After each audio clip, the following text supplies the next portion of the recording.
내가 만일 내 입으로 예수를 주로 시인하며 또 하나님께서 그를 죽은 자 가운데서 살리신 것을 내 마음에 믿으면 구원을 받으리라. 할렐루야. 할렐루야. 네. 오늘 로마서 10장 9절 말씀을 통하여서 우리 주 예수 그리스도를 믿습니다 라고 하는 제목으로 같이 은혜를 나누려고 합니다. 여러분, 베스트셀러가 되고 아주 유명한 책 중에 하나가 나와 너라고 하는 책이 있습니다. 나와 너. 누가 썼는가 하면은 바로 유대교 철학자 마틴 부버 그런 이야기가 이 책 가운데 나옵니다. 바로 이 마틴 부버, 하루는 이 부버가 한 랍비를 만나 대화를 나누게 되었습니다. 그런데 이 랍비가 뜻밖의 질문을 이 마틴 부버에게 하였습니다. 뭐라고 질문하는 거 아니? 선생님, 하나님을 믿으십니까? 라고 하면서 질문을 했습니다. 하나님을 믿으십니까? 갑작스런 질문에 머뭇거리면서 대답을 하지 못했어요. 이 부버가. 랍비가 다그치듯이 또 물었습니다. 선생님, 하나님을 믿으십니까? 라고 하면서 또 물었습니다. 그래서 이 처음 받아본 질문에 선뜻 대답을 못했습니다. 그러자 랍비가 또 같은 질문을 던집니다. 선생님, 하나님을 믿으십니까? 라고 하면서 질문을 했습니다. 때는 부버가 가만히 생각해 보니까 자기가 평생 하나님을 믿어온 사람이고 또 하나님에 대해 참 많은 이야기를 해온 사람으로 하나님을 믿지 않는다라고 할 수가 없어서 대답을 했습니다. 뭐라고 대답하는 거 아니? 물론입니다. 제가 하나님을 믿습니다 라고 하면서 대답을 했습니다. 그래서 이 부부는 집에 돌아와서 깊은 생각에 잠기게 됩니다. 그리고 스스로에게 물어봐요. 나는 왜 랍비의 대답에 즉시 대답을 못했을까? 평생 하나님을 믿어왔고 또 하나님에 대해서 그렇게 많은 말을 해온 내가 왜 머뭇거렸을까? 하면서 자기 자신에게 질문을 했습니다. 그 부부는 답을 찾았습니다. 그리고 이렇게 정리를 했습니다. 그동안 나는 3인칭의 하나님에 대해서는 익숙했지만은 2인칭의 하나님에 대해서는 익숙하지 못했구나. 이렇게 정리를 했어요. 그러니까 3인칭의 하나님에 대해서는 아주 익숙했습니다. 2인칭, 나와 하나님과의 관계. 그러니까 이 부부는 객관적으로 하나님에 대해서 연구를 했고 그 하나님에 대해서 책을 쓰고 강의를 해왔어요. 그래서 3인칭의 하나님에 대해서는 익숙한 삶을 살아왔습니다. 그러나 그 하나님의 앞에 단독으로 서보지를 못했습니다. 하나님과 자기와의 관계에서는 서보지를 못했습니다. 그래서 2인칭의 하나님에 대해 익숙하지 못했던 거예요. 여러분, 그렇습니다. 오늘도 이런 성도가 참 많이 있습니다. 교회를 오래 다녔습니다. 하나님에 대해서 참 많은 생각을 했고 또 많은 이야기를 나누어 왔습니다. 그래서 3인칭의 하나님에 대해서는 익숙합니다. 그러나 그 하나님 앞에 나 혼자 서서 하나님을 독대해 본 체험은 없습니다. 하나님 앞에서 나의 하나님이라고 고백해 본 일이 없습니다.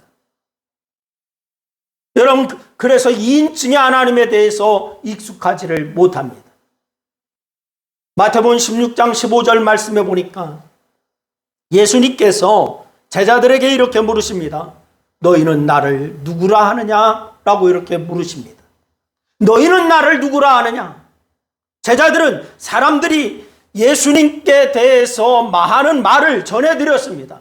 예수님, 선생님, 사람들이 선생님을 선지자라고 얘기합니다. 사람들이 선생님을 바로 유명한 선지자 중에 하나, 무슨 예언자 중에 하나, 위인 중에 하나, 이렇게 얘기합니다. 라고 하면서 사람들이 예수님에 대해서 이야기하는 것을 제자들이 예수님에게 전해드렸습니다. 즉, 제자들이 남들이 하는 이야기로 3인칭의 신앙 고백을 하고 있는 거예요. 남들이 예수님을 이렇게 얘기하던데요. 그래요. 하나님이 나의 아버지라고 얘기하던데요. 나도 그렇게 남들이 얘기하는 것처럼 얘기하지요. 3인칭의 하나님에 대해서 얘기합니다. 그저 예수님께서 다시 제자들에게 물으세요. 그러면은 너희들의 이야기를 좀 해봐라. 남들의 이야기하지 말고 네 이야기를 좀 해봐라. 2인칭의 신앙 고백을 한번 해봐라. 너는 그럼 어떻게 생각하는데? 라고 이렇게 물었어요. 사랑하는 여러분, 우리가 우리의 입으로 우리의 신앙 고백을 할 수 있어야 되는 줄로 믿으시기를 바랍니다. 주님께서 오늘 우리에게 바로 2인칭의 신앙 고백을 묻고 계시는 거예요. 주님께서 나에게 어떤 분이신가? 나는 예수를 어떤 분으로 고백하고 있는가? 이것을 고백하라고 하는 것입니다. 이 점을 깊이 생각해 보아야 될 줄로 믿습니다. 그러면은 우리가 우리의 입으로 예수님을 무엇라고 고백하고 그렇게 고백해야 할까요?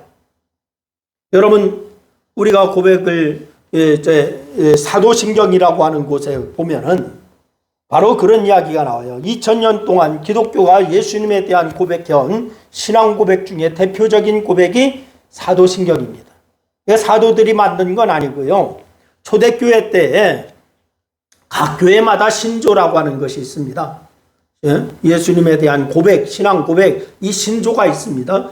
그 중에 신조가 많이 있는데 가장 우수했다라고 인정받는 것이 사도신경입니다. 어떤 분들은 사도들이 만들었다 이렇게 오해하는데 사도들이 만드는 건 아니고요. 여러분, 그래서 우리 침례교회에서는 성경에 기록되지 않았다라고 해서 예배 중에는 고백하지 않지만은 내용은 인정을 합니다.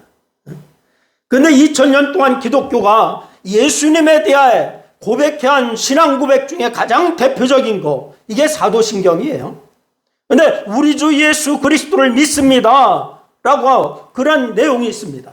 그러니까 지난 2000년 동안 모든 그리스도인들은 한결같이 예수 그리스도가 나의 주님이다 라고 고백해왔던 거예요. 이제 우리도 같은 고백을 해야 합니다.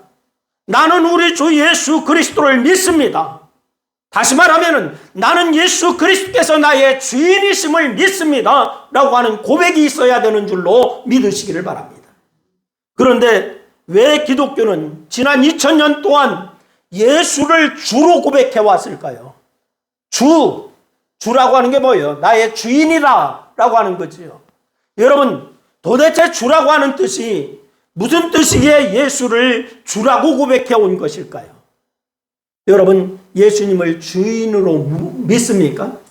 여러분도 예수님을 주라고 고백하십니까? 여러분, 초대교회 시절의 교인들이 당면한 가장 실질적인 문제 중에 하나가 뭐였느냐? 예수 그리스도를 어떻게 불러야 할 것인가? 이런 문제였어요. 예수님을 어떻게 부를까? 즉 예수님을 부를 적절한 호칭을 찾는 일이었습니다. 물론 당시의 신약 성경에는 나오는 것처럼 예수님을 부르는 호칭들이 여럿이 있습니다. 여러분, 성경에 나오는 예수님에 대한 호칭이 여러분 무엇이 있습니까? 메시아라고 하는 것이 있죠. 그리고 인자, 하나님의 아들, 그리고 다윗의 아들, 뭐 등 여러 가지 호칭이 있습니다. 그러나 이런 호칭들은 유대인들에게는 익숙하지만은 헬라권 문화에 살던 이방 출신의 그리스도인들에게는 정말로 낯선 그러한 칭호입니다. 이방인들에게는 바로 낯선 칭호예요. 유대인들에게는 메시아, 인자, 하나님의 아들, 다윗의 아들, 뭐 이런 칭호는 아주 익숙합니다. 그러나 이방인들에게는 낯설어요. 예를 들어서 메시아, 다윗의 아들, 이 같은 호칭은 이스라엘 역사를 알아야 이해할 수가 있습니다. 이스라엘 역사를 알아야 메시아, 다윗의 아들, 이런 것을 이해할 수가 있어요. 인자라고 하는 호칭은 특히 유대 묵시 사상적 배경을 알아야 이해할 수가 있는 겁니다. 인자가라고 하는 거예요. 인자라고 하는 거. 특히 하나님의 아들이라고 하는 호칭, 그리스 신화에 나오는 헤라클레스 같은 반신반인의 영웅으로 오해할 수가 있습니다. 그래서 성령의 도움을 따라서 초대교회가 유대 출신의 그리스도인들과 이방 출신의 그리스도인들 모두에게 적절한 호칭을 찾아냈습니다. 그리고 이방 세계에 복음을 전할 때에 아주 적절한 호칭을 찾아냈는데 그것이 바로 뭐였느냐? 큐리오스라고 하는 단어입니다. 큐리오스, 이건 무슨 말이냐? 주라고 하는 말입니다. 주. 물론 주라고 하는 호칭은 일반인들 사이에서도 널리 통용되는 호칭이었어요. 가장 보편적으로 노예가 자기 주인을 부를 때에 주라고 부릅니다. 그리고 제자가 스승을 부를 때, 존경하는 어른을 부를 때에 주라고 부릅니다. 큐리오스라고 부릅니다. 그래서 복음서에 보니까 예수님을 이런 뜻에서 주라고 부르기 시작했어요. 큐리오스라고 부르기 시작했습니다. 그러나 초대교회는 전혀 다른 뜻으로 예수님을 주라고 부르기 시작했습니다. 어떤 뜻으로? 오늘 본문에서 이 사실을 확인할 수가 있습니다. 뭐라고 합니까? 내가 만일 내 입으로 예수를 주로 시인하며 또 하나님께서 그를 죽은 자 가운데서 살리신 것을 내 마음에 믿으면 뭘 받으리라? 구원을 받으리라 라고 얘기합니다. 그래서 내가 만일 내 입으로 예수를 뭘로 시인하면 주로 시인하면 이라고 얘기했습니다. 그리고서 10장 13절 말씀해 보니까 이렇게 얘기합니다. 10장 13절 우리 같이 한번 읽습니다. 시작. 누구든지 주의 이름을 부르는 자는 구원을 받으리라. 할렐루야. 여러분, 그렇습니다. 초대교회가 예수를 주라고 부르기 시작하면서 이 주라고 하는 말의 의미가 달라졌어요. 과거는 단순히 상전, 존경하는 분이라고 하는 뜻이었지만은 이제는 그 칭호의 안에 보니까 구원이라고 하는 개념이 담기기 시작했습니다. 큐리오스, 초대교회가 예수님을 주라고 부르면서 주라고 하는 단어의 뜻에는 구원이라고 하는 의미가 담기기 시작했어요. 그래서 주라고 하는 말은 전적으로 신학적인 호칭이 된 것입니다. 여러분, 그렇습니다. 초대교회는 예수 그리스도는 우리의 주님이시다라고 고백했어요. 다 같이 한번 그렇게 따라서 하십니다. 예수 그리스도는 우리의 주인이시다. 여러분, 그렇습니다. 이것은 그리스도인만의 아주 특별한 고백이 되어버렸습니다.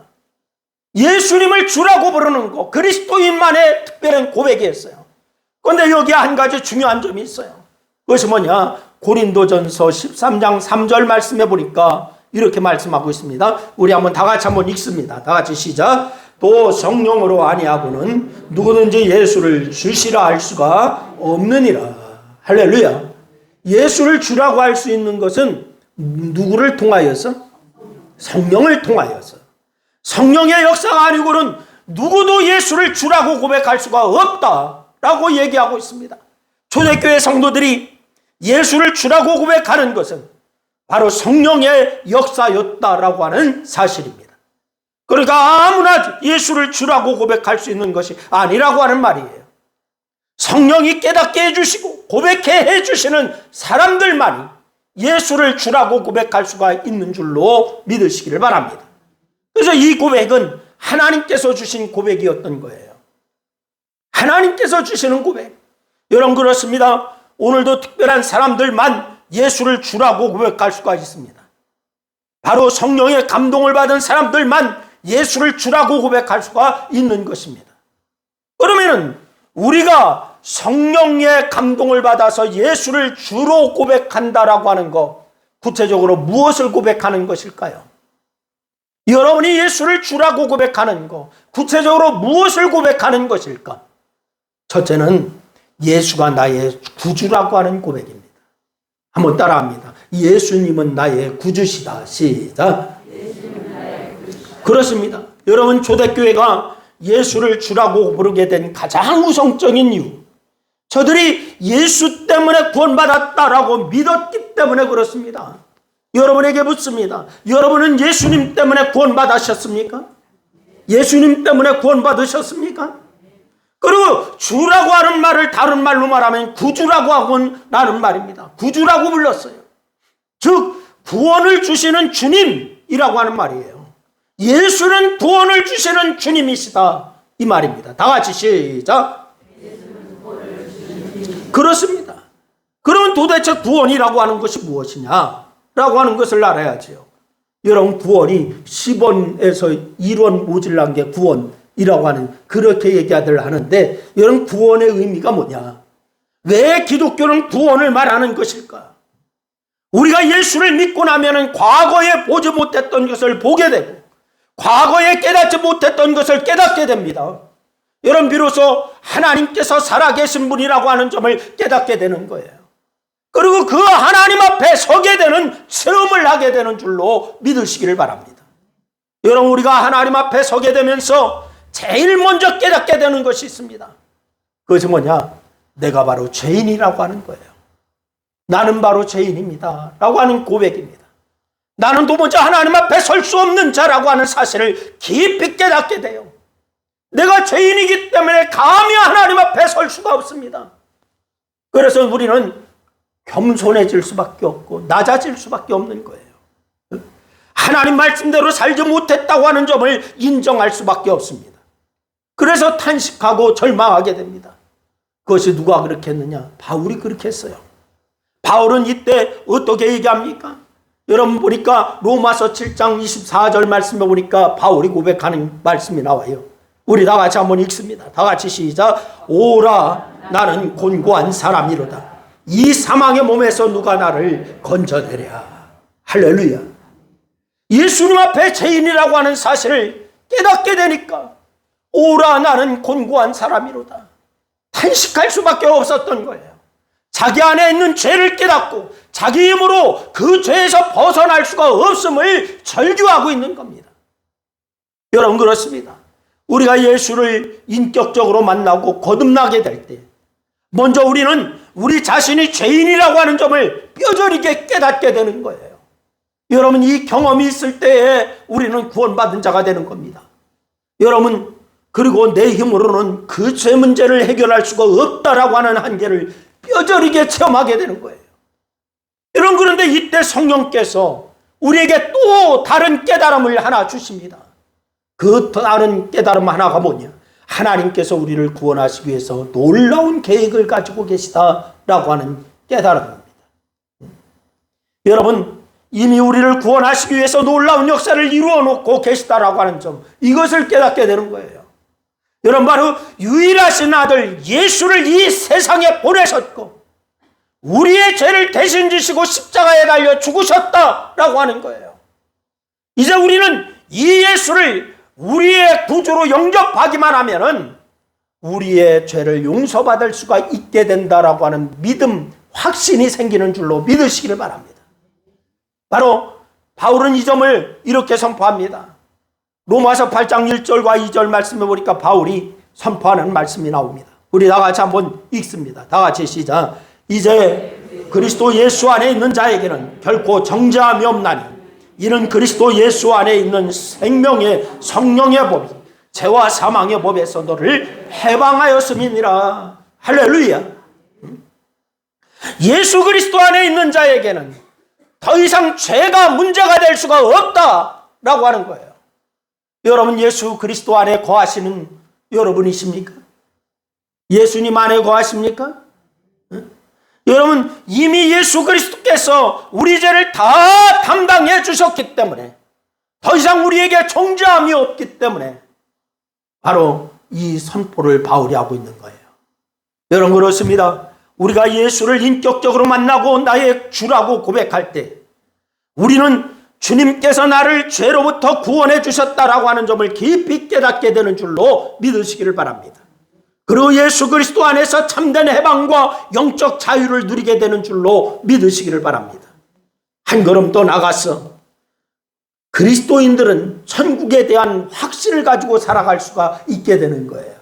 할렐루야. 여러분에게 천국에 대한 확신이 있습니까? 대답이 현찮은 거 보니까 희미한 것 같아. 다시 한번 묻습니다. 여러분에게 천국에 대한 확신이 있습니까? 확신이 있어야 됩니다. 여러분 왜냐하면 우리의 모든 죄 문제가 다 예수 안에서 해결됐기 때문에 우리는 천국에 대한 확신을 가질 수가 있는 줄로 믿으시기를 바랍니다. 그래서 오늘 죽어도 천국에 갈 수 있다라고 하는 확신을 가지고 살 수가 있는 줄로 믿으시기를 바랍니다. 여러분 지금 죽으시면 천국 갈 수 있는 확신이 있습니까? 우리 최 권사님 지금 죽으면 천국 갈 수 있습니까? 아멘. 우리 함집사님, 지금 죽으면 천국 갈 수 있습니까? 확신이 있어야 돼. 할렐루야. 사랑하는 여러분, 천국 갈 확신이 있습니까? 우리가 예수를 주로 고백할 때 우리는 천국 갈 확신을 가지고 믿는 거예요. 왜냐하면 예수가 우리의 구주이시기 때문에, 예수가 나의 주님이시기 때문에. 할렐루야. 그 확신이 여러분에게 있기를 주의 이름으로 축원합니다. 두 번째로, 예수가 내 인생의 주인이라고 하는 고백입니다. 다 같이 한번 따라합니다. 예수가 내 인생의 주인이시다. 시작. 그렇습니다. 여러분, 초대교회가 예수를 주라고 고백하게 된 또 하나의 이유는 뭐냐? 예수가 온 만물의 주인이시고 교회의 주인이시고 나가 그리스도인들 개개인의 인생의 주인이시다 라고 하는 점을 깨닫게 되었기 때문에 그렇습니다. 내 인생의 주인이요 나의 모든 것의 주인이시다. 이 점을 히브리서 1장 2절과 3절 말씀에서 확인해 볼 수가 있어요. 우선 2절 말씀을 우리 한번 읽습니다. 2절 말씀 다 같이 시작. 이 모든 날, 마지막 날 아들을 통하여 우리에게 말씀하셨으니 이 아들을 만유의 상속자로 세우시고 또 그로 말미암아 모든 세계를 지으셨느니라. 할렐루야. 하나님께서 예수 그리스도를 통하여서 모든 만물과 교회와 우리 자신을 지으셨다. 할렐루야. 믿습니까? 여러분, 그러니까 우리는 예수님 때문에 이 세상에 존재하게 되었다라고 하는 거예요. 그래서 우리는 그분의 소유인 줄로 믿으시기를 바랍니다. 나는 그분의 소유예요. 그리고서 다음으로 3절 말씀에 보니까 이렇게 얘기합니다.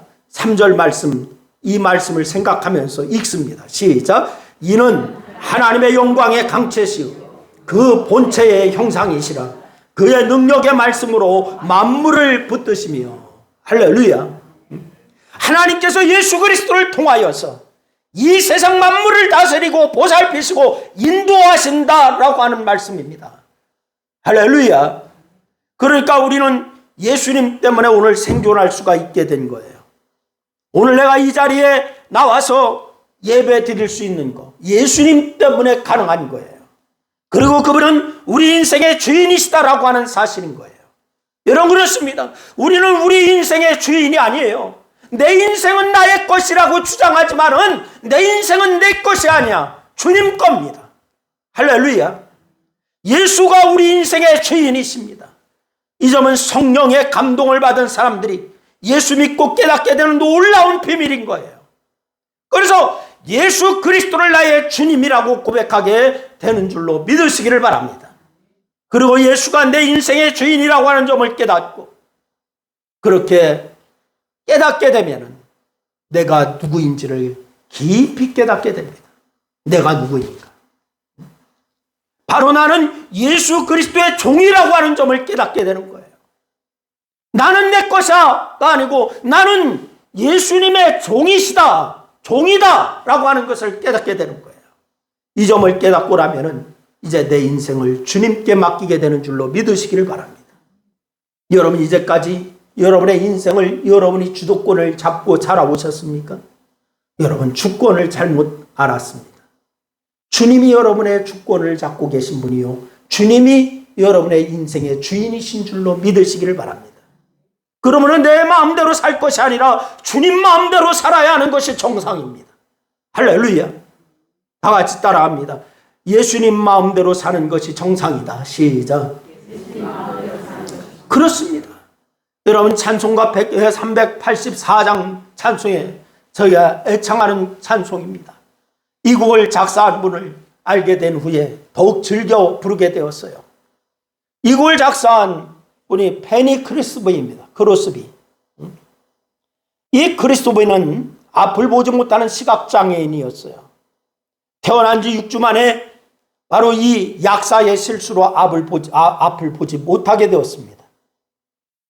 그렇지만 할머니와 어머니의 기도와 사랑으로 믿음 안에서 아름답게 성장할 수가 있게 되었습니다. 비록 앞은 못 보지만은 크리스토비는 할머니와 어머니의 기도와 사랑 때문에 그러던 중에 12살이 되었을 때에 이 크루스비의 아버지가 갑자기 세상을 떠나면서 또 한 번의 큰 시련을 맞게 됩니다. 경제적으로 큰 어려움을 겪게 된 거예요. 앞을 보지 못하는 데다가 가정이 경제적으로 궁핍하게 되자 크리스토퍼의 크루스비는 정말 큰 시련을 겪게 됩니다. 그러나 이 크루스비는 절망하지 않아요. 그때도 자기의 인생을 다 주님께 맡기기 시작합니다. 그리고 주님의 인도를 받았어요. 그리고 주님의 은총으로 맹아학교를 졸업하게 됩니다. 그 학교 그리고서 졸업하고서 교사로 봉사하기 시작합니다. 그러면서 그가 체험한 그 풍성한 은혜를 찬양한 것이 384장이에요. 나의 갈 길 다가도록 예수 인도하시니 내 주 안에 있는 긍휼 어찌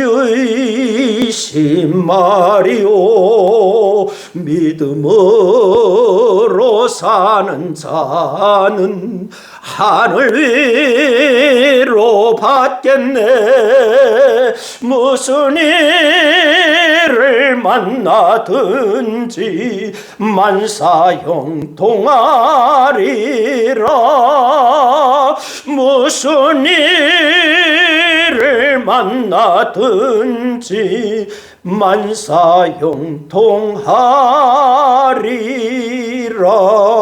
만사형통하리라. 아멘. 할렐루야. 그렇습니다. 예수를 내 인생의 주인이라고 고백하면서 사는 사람들은 이렇게 세상을 사는 동안에 주님의 인도하심을 체험하며 살아가는 사람이에요. 여러분, 예수님이 정말 여러분의 인생의 주인이신다면 여러분 이 주님이 인도하시는 평안을 체험할 수가 있게 됩니다. 주님이 인도하시는 그러한 것을 체험하면서 기쁨으로 살게 됩니다. 사랑하는 여러분, 요즘 많은 사람들이 어렵다는 것이 입에 달고 사는 것 같습니다. 시대가 어렵다, 경제가 어렵다, 모든 것이 어렵다라고 하는 것을 많이 얘기합니다. 그러나 여러분, 주님이 여러분의 인생의 주인이라면 여러분 이 어려움이 여러분에게는 해당되지 아니하는 어려움이 될 줄로 믿으시기를 바랍니다. 주님께서 인도하시고 주님께서 여러분을 평안의 길로 인도하실 줄로 믿으시기를 바랍니다. 우리는 우리의 입으로 신앙 고백하며 살아야 돼요. 특히 예수님을 나의 주라고 고백하시면서 살아야 될 줄로 믿으시기를 바랍니다. 그리고 우선 예수님께서 나의 구주라고 고백하여야 합니다. 예수님께서 나를 구원해 주셨다라고 하는 고백. 그리고 그 다음으로 예수님께서 내 인생의 주인이시다. 그러므로 나는 주님의 마음에 합한 자가 되어야 된다. 그래서 큐리오스, 주라고 고백하고 늘 주님 앞에 서 있는 고람대우의 신앙, 이 신앙으로 여러분의 삶을 이루시고 신앙을 이루셔서 하나님 앞에 인정받는 아름다운 성도들이 다 될 수 있기를 주님의 이름으로 축원합니다. 기도하겠습니다. 말씀을 생각하면서 우리 함께 기도하십니다. 아버지 하나님, 은혜와 사랑을 고맙고 감사합니다. 오늘도 주께서 우리에게 말씀을 주셔서 감사함을 드립니다. 우리가 아버지 하나님을 주님으로 인하여 기뻐하는 그러한 삶을 이루어 나가기에 부족함이 없도록 하나님 역사하여 주시기를 원합니다. 우리가 아버지 하나님이여 예수님을 주님이라고 고백하면서도 아버지 하나님 때로는 우리가 인생의 주인인 것처럼 착각하고 살 때가 얼마나 많은지 모릅니다.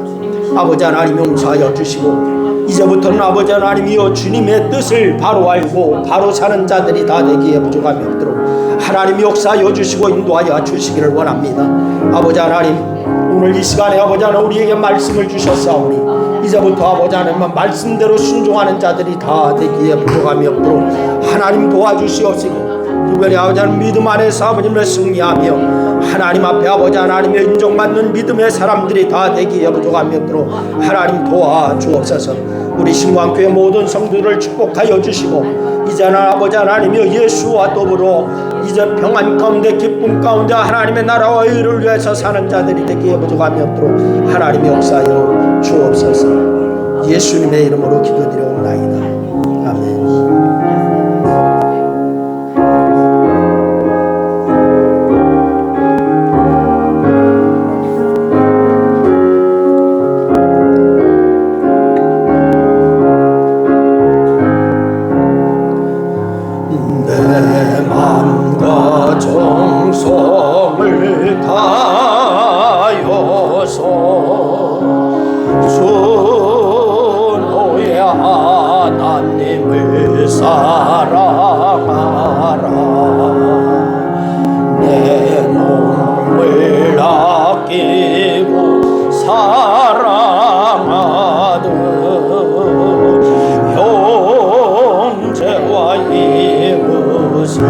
사랑하라.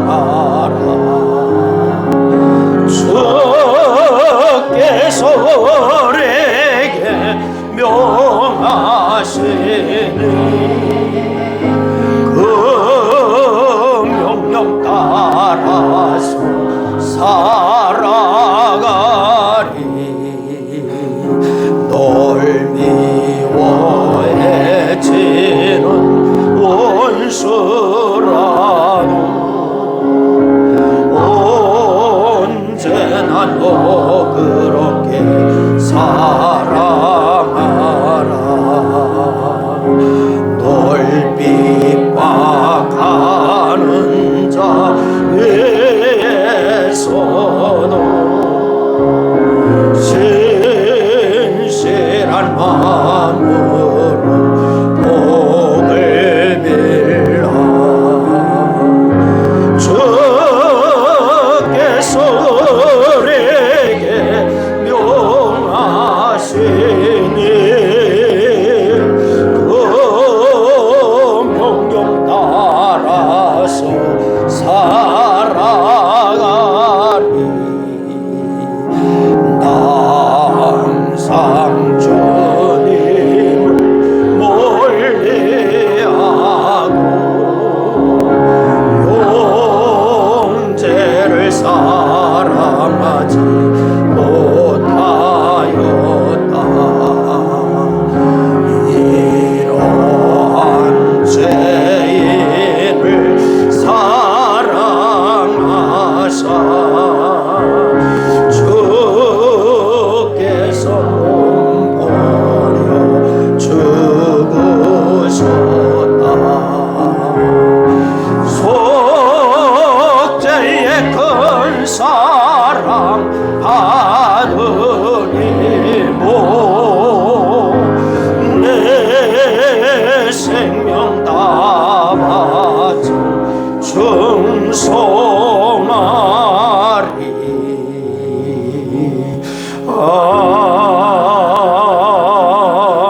아멘.